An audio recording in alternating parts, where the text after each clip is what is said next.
En el nombre del Padre, y del Hijo, y del Espíritu Santo. Amén. Ave María Purísima, sin pecado concebida. Queridos amigos de la tele, nuevamente junto con nuestros temas de fe católica, con el catecismo de la Iglesia, con sus enseñanzas sobre la oración. Y ya hemos visto el capítulo primero, que es la llamada universal a la oración, el capítulo segundo, la tradición de la oración, vimos el artículo primero. Y estamos en el artículo segundo, que es el camino de la oración. Recordarán, la semana pasada hablamos de la oración al Padre, la oración al Señor, como el Espíritu Santo, Paráclito, también tiene que ser una de las personas de la Trinidad con las que tenemos que dialogar, rezar, ¿no? Sobre todo con esta oración, ven Espíritu Santo, ¿no? Y además nos invita el catecismo, algo que seguramente todos hacen, que es rezar en unión o en comunión con la Santísima Virgen María.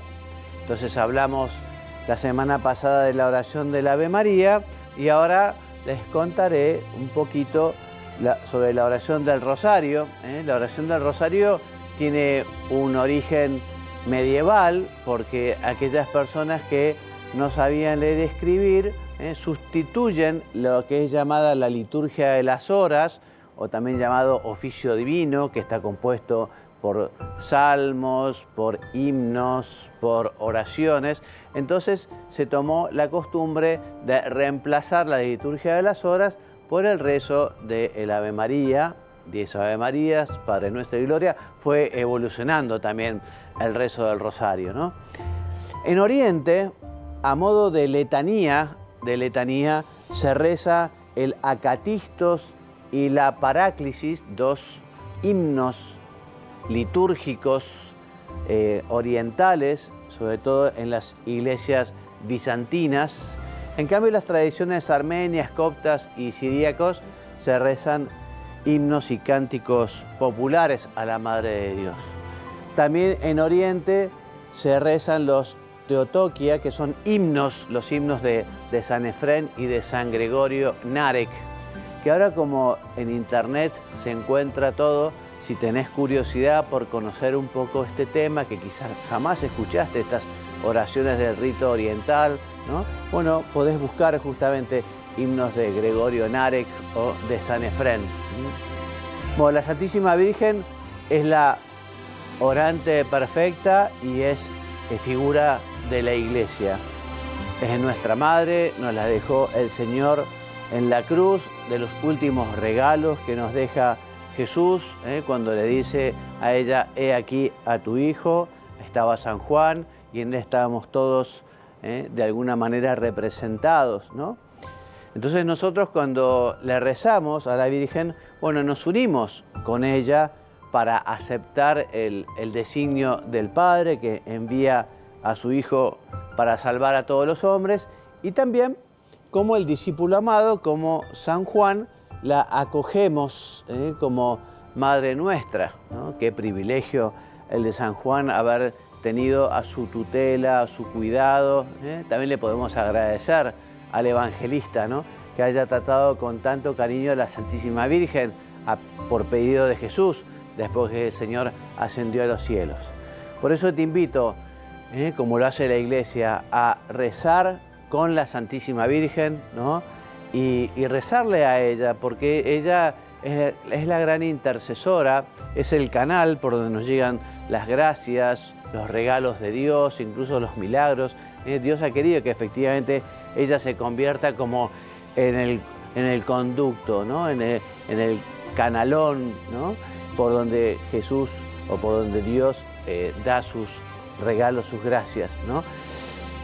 Nos dice también la Lumen Gentium, el documento del Concilio Vaticano II, estas ideas, ¿no? Y finaliza con que la Iglesia también está unida a la Virgen en la esperanza. La esperanza que justamente nos invita a creerle a Dios, que Él está cerca, que nos va a ayudar, la esperanza que estamos con Él aquí en la tierra y sobre todo la esperanza de que podremos alcanzar la bienaventuranza eterna. Bueno, como ya habrás visto en otras oportunidades, el catecismo nos facilita un pequeño resumen después de haber tratado algún texto más o menos extenso, hace un pequeño resumen y acá nos dice el resumen que, como escuchaste, la oración está dirigida principalmente al Padre, se dirige a Jesús, en especial con la invocación de su nombre, el bendito nombre de Jesús, Jesús, Hijo de Dios, ten piedad de mí, que soy un pecador, ¿no? También nos recuerda el catecismo que estamos llamados a invocar al Espíritu Santo, ¿no? Ven, oh Espíritu Santo Paráclito, Consolador. Por eso en la oración personal, en el diálogo con Dios, vale la pena hacer el esfuerzo por hablar con Dios Padre, hablar con Dios Hijo Salvador, Jesús, y tratar al Espíritu Santo, tercera persona de la Santísima Trinidad. También, como te decía recién, la Iglesia nos invita a invocar al Espíritu Santo como maestro de la vida interior, como maestro de la oración cristiana.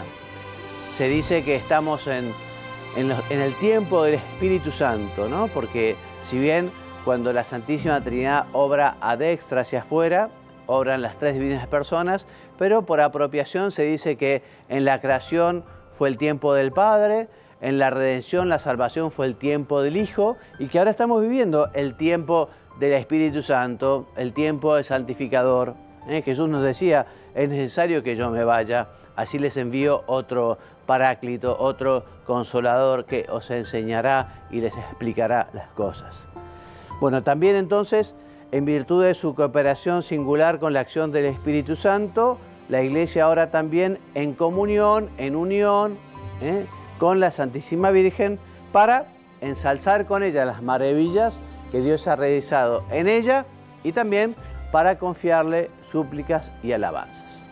Y así finalizamos el artículo 2, pasamos al artículo 3, que es sobre los maestros y los lugares de oración. Y el primer tema que trata el catecismo es de cómo aprovechar la playa de testigos, o sea, playa es la cantidad innumerable de testigos que son los santos, que los santos con su vida, con su ejemplo, con sus escritos, nos han dejado muchas enseñanzas sobre la oración, sobre cómo se reza en la iglesia, en cómo es la tradición de la oración en la iglesia. Porque los santos, justamente, dice el catecismo, participan en la tradición viva de la iglesia, ¿no? ¿Por qué?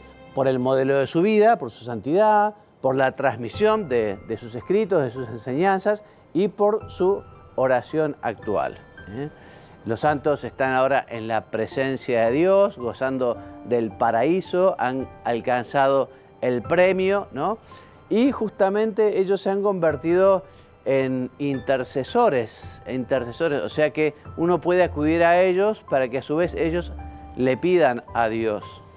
Y en estos temas de la oración es realmente algo muy oportuno y conveniente pedirle a los santos, por ejemplo, a San José, ¿no? San José, que nadie trató tanto a la Santísima Virgen y a Jesús como San José, también se lo llama San José, maestro de la oración, ¿no?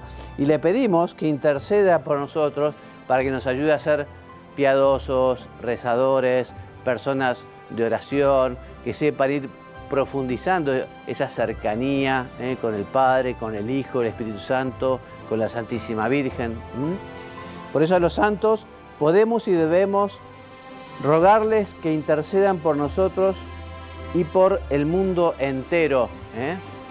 Y esto es lo que es la comunión de los santos. ¿Te acordás ese misterio que rezamos en el credo? Hacia el final, creo en la comunión de los santos. ¿Qué quiere decir el misterio de la comunión de los santos? El misterio de la comunión de los santos es la referencia a que existe una verdadera comunicación entre los fieles que estamos en la tierra y aquellos que se encuentran en el cielo.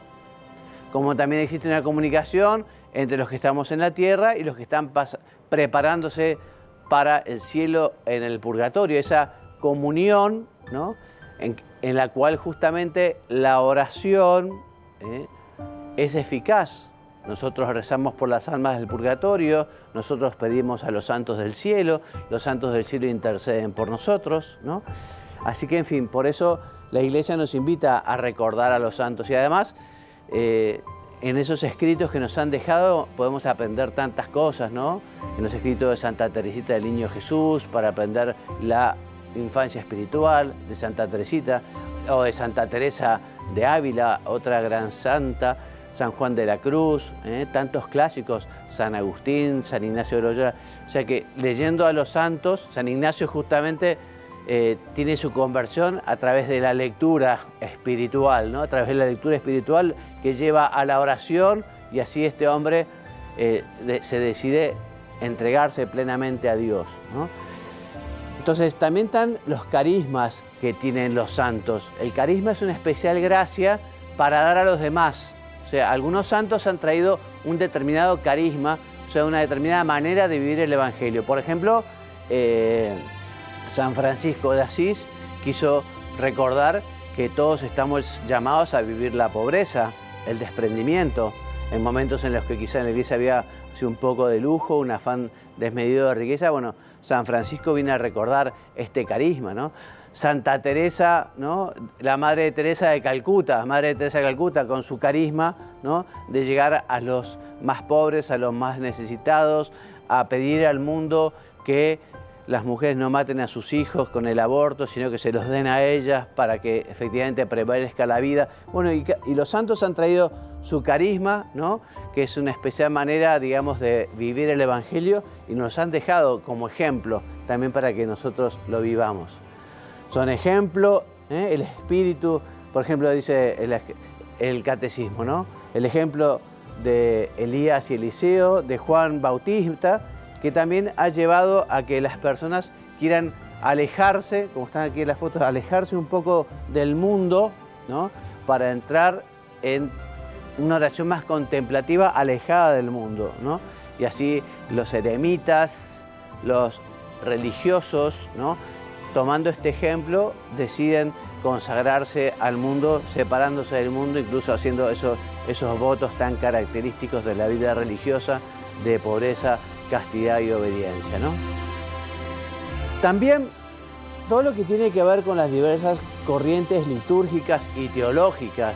¿Vos te acordás que la liturgia hace referencia especialmente a las celebraciones en honor y alabanza de Dios, ¿no? Especialmente la Santa Misa. La Santa Misa, digamos, es la liturgia más importante porque efectivamente allí se renueva el sacrificio de la cruz, el sacrificio del Calvario, ¿no? Pero también, digamos, otras corrientes litúrgicas que tienen que ver con otras celebraciones, ¿no? Bueno, son fuentes de oración, ¿no? Igual que las diversas corrientes teológicas, dice el catecismo, se encuentran también en una espiritualidad que muestran cómo el espíritu de oración incultura la fe en el ámbito humano y en su historia. ¿Qué es esto de la inculturación de la fe? La inculturación de la fe hace referencia a cómo la fe influye en la cultura, la fe influye en la cultura, ¿no? Y la mejora y la edifica. Recordemos, no sé, cuando llegan los españoles o cuando llegan los religiosos a un lugar como México, donde los aztecas allí ofrecían corazones humanos, ¿no? A su dios Huichilobos, que cortaban con cuchillos de obsidiana, no conocían el acero, entonces unos cuchillos de piedra, ¿no? O sea que mataban a los hombres para ofrecérselo a su Dios, ¿no? Evidentemente la fe esto lo lleva a superar completamente, porque una cultura de este tipo, ¿no? Que puede ser incluso antropófaga, en fin, ¿no? Entonces la fe está llamada justamente a mejorar, a sacar lo mejor de la cultura, y cuando se va inculturando la fe en el ámbito humano, en la historia, la va haciendo más perfecta esa cultura, la va ayudando, digamos, a sacar lo que pueda ser de inhumano o antihumano o que la degrade. También las diversas espiritualidades cristianas participan en la tradición viva de la oración y son guías indispensables para los fieles. Espiritualidades, ¿no? Bueno, la espiritualidad que tienen, por ejemplo, quienes siguen la regla de San Benito, los benedictinos, ¿no? Que, por ejemplo, bueno, ellos acogen en sus monasterios a las personas para que puedan hacer oración, para que puedan hacer retiros espirituales. Bueno, hay muchas espiritualidades. Entonces, en este sentido, el Espíritu Santo ha soplado y ha dado una gran variedad, una gran riqueza de espiritualidad y, por lo tanto, fuentes de oración. Por eso dice el Catecismo, en su rica diversidad, estas espiritualidades reflejan la pura y única luz del Espíritu Santo. Bueno, antes de leerte la cita de San Basilio, vamos a ir al corte y después seguimos.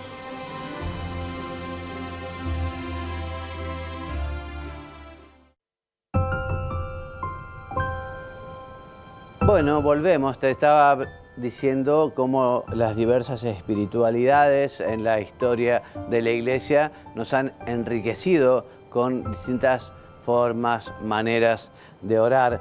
Y te quería leer el texto de San Basilio que dice que el Espíritu es verdaderamente el lugar de los santos. Y el santo es para el Espíritu un lugar propio, ya que se ofrece a habitar con Dios y es llamado su templo. O sea, ¿te das cuenta? Estamos llamados a ser templos del Espíritu Santo, que el Espíritu Santo habite en nosotros y por lo tanto con esa habitación del Espíritu Santo en nosotros vamos a vivir santamente, vamos a vivir siendo verdaderos cristianos. El Catecismo nos invita a hablar de quiénes son, llama el Catecismo, servidores de la oración, servidores. Y la primera servidora que nos habla el Catecismo es la familia. La familia cristiana como el primer lugar de la educación en la oración. O sea, la familia es muy difícil de sustituir, podríamos decir imposible, pero muy difícil de sustituir la familia en toda la educación de un niño. Pero justamente la familia cristiana es donde los chicos aprenden a temprana edad a dirigirse al ángel de la guarda, a dirigirse al Señor, empiezan con las primeras oraciones a la Santísima Virgen y después ya cuando empiecen a crecer un poquito se los va preparando para su primera comunión, ¿no? Que suele ser a la edad de la discreción, conviene que sea a partir de los 7 años más o menos, más adelante la confirmación y todo esto en la vida de familia, porque si los padres cristianos viven cristianamente y bueno, los chicos vivirán como viven los padres, porque la educación fundamentalmente es la vida misma, no es que un papá se pone y dice, bueno, sentate aquí ahora que yo te voy a educar. No, sí, también a veces puede ser, pero en general en la casa se bendice la mesa al almorzar, se reza por la noche, o se invita a rezar a los que quieren rezar el rosario, se va a la misa los domingos, es alguna visita al Santísimo con toda la familia, alguna peregrinación. Bueno, todo eso el niño lo va mamando desde pequeño, ¿no? Por eso la familia cristiana está llamada a ser iglesia doméstica, ¿sí? Donde los hijos de Dios aprenden a orar en la iglesia y a perseverar en la oración. ¿Sí? Qué importante, ¿no? Que efectivamente la familia esté consolidada y que sea muy fiel a Dios para poder realmente educar a los hijos. Los padres, podríamos decir, son como administradores de los hijos, que son más hijos de Dios que hijos suyos. Son como esos talentos que Dios les dio y que le va a preguntar el día de mañana, como en la parábola. Tantos talentos te he dado, ¿qué hiciste con los talentos? Y lo que no podemos hacer es enterrarlos. Entonces, para los padres, los hijos son como esos talentos, están llamados justamente a educarlos para que sean buenos hijos de Dios, buenos ciudadanos y sobre todo para prepararlos para ir al cielo, que eso es lo único importante en esta vida, ¿no? Entonces, particularmente los niños pequeños aprenderán de sus padres, las primeras oraciones, desde la señal de la cruz, o sea, esas primeras oraciones, obviamente las escucharán de labios de mamá y papá. También los ministros ordenados, los sacerdotes, son responsables de la formación en la oración de sus hermanos y hermanas en Cristo, ¿no?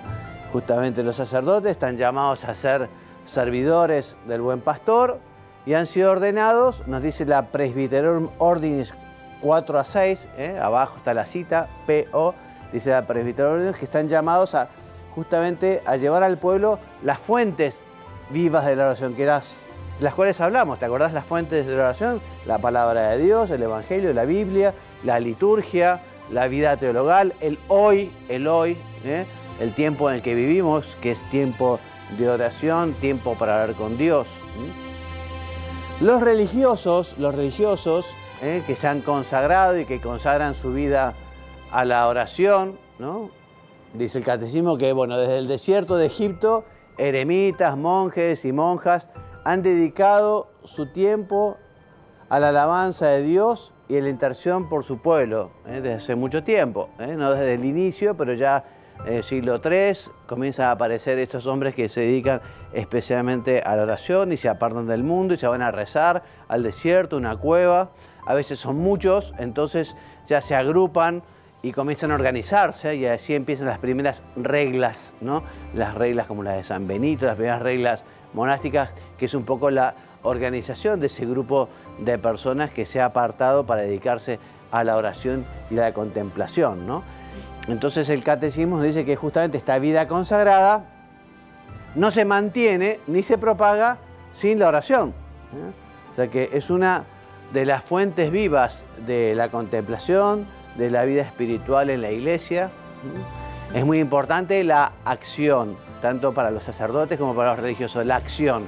Pero la acción tiene que ir precedida de la oración, porque si no podemos caer en el activismo, ¿no?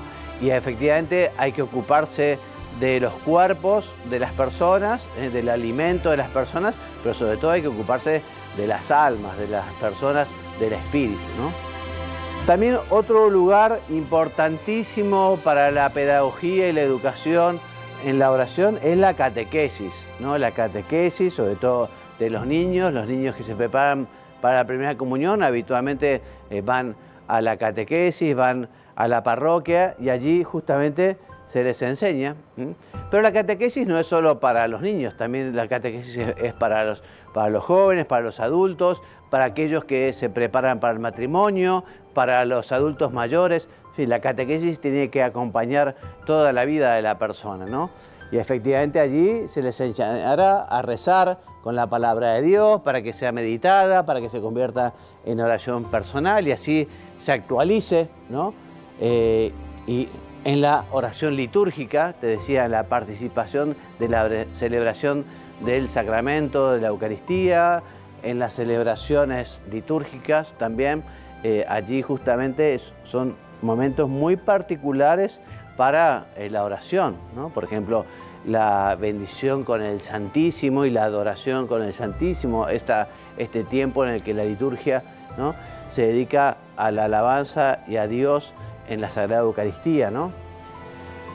También la catequesis, dice el catecismo, es también el momento en que se puede purificar y educar la piedad popular. La piedad popular son todas esas costumbres que se van viviendo en las sociedades, que es importante que siempre estén unidas a la tradición viva de la Iglesia y que no se metan a veces, ¿no? A veces, como te decía, la cultura puede tener quizá algunas tradiciones que no se deben relacionar especialmente con la fe porque se contraponen a ella, ¿no? Se contraponen, no sé, cosas que tengan que ver con la magia, la adivinación, no sé, hay cuestiones así. Entonces, por eso la catequesis purifica también esas costumbres, ¿no? Porque la piedad popular tiene que ser realmente, tiene que seguir la tradición de la Iglesia, ¿no? Nos dice el catecismo que es oportuno y conveniente memorizar. De hecho, nosotros, siendo chicos, memorizamos las primeras oraciones, ¿no? Pero además las memorizamos porque después es la oportunidad de profundizar. Una vez que uno conoce, después tiene esa capacidad de profundizar. Aquello quizá que se aprendió un poco así de memoria, sin pensar mucho y sin entender mucho, después cuando uno va evolucionando en la oración, en la meditación, tiene esa capacidad, como la aprendió, como la sabe, ya profundizar en el sentido que tiene aquello. También el catecismo nos habla de los grupos de oración, muy bueno, que tienen que ser escuelas de oración. De hecho, es muy conveniente y es muy corriente en los movimientos o en las parroquias, justamente que se junten personas para la adoración, para el canto. Ello, la verdad que ayuda muchísimo, ¿no? Por eso es el catecismo que son hoy uno de los signos y uno de los acicates de la renovación de la oración en la Iglesia. ¿no?, los grupos de oración, a condición de que beban justamente de las auténticas fuentes de la oración cristiana. Siempre volvemos a lo mismo, las fuentes, la tradición. Por eso la salvaguarda de la comunión es señal de la verdadera oración en la iglesia, ¿no? La comunión con la iglesia, ¿no?, que será comunión con el obispo, obviamente, en comunión con el Papa.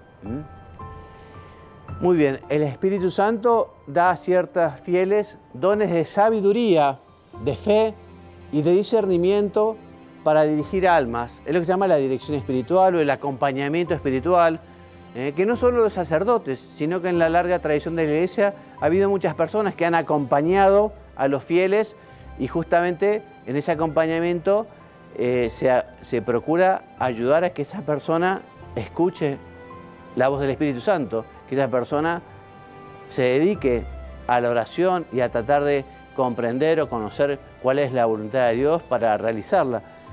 La confesión frecuente suele ser un espacio muy corriente para la dirección espiritual o el acompañamiento espiritual. Por eso, aquellos y aquellas que han sido dotadas de tales dones son verdaderos servidores de la tradición viva de la oración. En este sentido, a la hora de buscar un director espiritual, alguien que nos acompañe, un confesor, dice San Juan de la Cruz, dice: considerad bien entre qué manos se pone, porque tal sea el maestro, tal será el discípulo, tal sea el padre, tal será el hijo. Y añade San Juan de la Cruz: no solo el director debe ser sabio y prudente, sino también experimentado. Y obviamente un hombre piadoso y un hombre de vida espiritual, ¿no? Porque como dice el catecismo, si el guía espiritual no tiene experiencia de la vida espiritual, es incapaz de conducir por ella a las almas que Dios en todo caso llama e incluso no las comprenderá, ¿no? Por eso, evidentemente, a la hora de buscar un confesor, un director espiritual y que nos acompañe, uno buscará a alguien que realmente procure ser piadoso, procure su santidad, etc. Respecto de los lugares favorables para la oración, bueno, en primer lugar, la iglesia. La iglesia, casa de Dios, es el lugar propio de la oración litúrgica, de las celebraciones, de la comunidad. También es el lugar privilegiado para la adoración a Cristo en el Santísimo Sacramento del altar. Acá tenemos dos fotos justamente de Jesús en la custodia y personas que están adorándolo, ¿no? Dice el catecismo que no es indiferente el lugar de la oración, porque justamente para la oración personal el lugar favorable puede ser un rincón de oración, por ejemplo en las casas de familia, que hay un lugar, cosa que es muy tradicional, ¿no?, que haya un lugar en la casa de familia donde haya un buen cuadro de la Virgen, una imagen, ¿no?, donde esté también la Sagrada Escritura, y allí un lugar justamente para rezar, ¿no? En algunos lugares tienen un pequeño santuario familiar, un pequeño oratorio, un pequeño lugar especial para poder recogerse en oración y hablar con el Señor. Nos dice también el catecismo que los monasterios justamente son lugares donde se favorece la participación de los fieles en la oración de las horas o liturgia de las horas. Se favorece un lugar para la soledad, para la paz, porque bueno, para rezar es difícil rezar en medio de la calle. Se puede, obviamente, rezar en medio de la calle, en medio del ruido, pero cuando uno encuentra paz y serenidad en estos lugares, se reza mucho mejor, ¿no? También las peregrinaciones, el peregrinar, el caminar, ¿no?, a veces unos cuantos kilómetros, bueno, es muy lindo porque es como un retiro espiritual. Cuando uno camina unas cuantas horas peregrinando, incluso ofreciendo el sacrificio que supone una caminata, ¿no?, uno va rezando, va pensando, va haciendo examen de conciencia, y además esas peregrinaciones son una visita que uno va a hacer a la Santísima Virgen, ¿no?, o por ejemplo al apóstol Santiago, cuando hace el Camino de Santiago, y tantos lugares de peregrinación, ¿no? Y nos dice también el catecismo que los santuarios son para los peregrinos en busca de fuentes vivas, lugares excepcionales para vivir en la iglesia las formas de la oración cristiana. Y terminamos con el resumen de este capítulo segundo, diciendo que en su oración la iglesia peregrina se asocia con los santos, cuya intercesión solicita, o sea, la mediación, acudir a los santos. Recordemos, las diferentes espiritualidades cristianas participan en la tradición viva de la oración, ¿no? Y son guía preciosa para la vida espiritual. La familia cristiana es el primer lugar de la educación para la oración, y también los ministros ordenados, los sacerdotes, los consagrados, la catequesis, los grupos de oración, la dirección espiritual, aseguran en la iglesia una ayuda para la oración, lo decíamos recién. Y respecto de los lugares más favorables para la oración, el oratorio personal o familiar, los monasterios, los santuarios de peregrinación y sobre todo el templo, que es el lugar propio de la oración litúrgica para la comunidad parroquial y el lugar privilegiado de la adoración eucarística. Bueno, hemos terminado, Dios mediante. La semana que viene continuaremos con el capítulo 3 y hablaremos de la vida de oración. Me despido enviándoles la bendición, que Dios los bendiga y los haga muy santos. Amén. Hasta la semana que viene, si Dios quiere.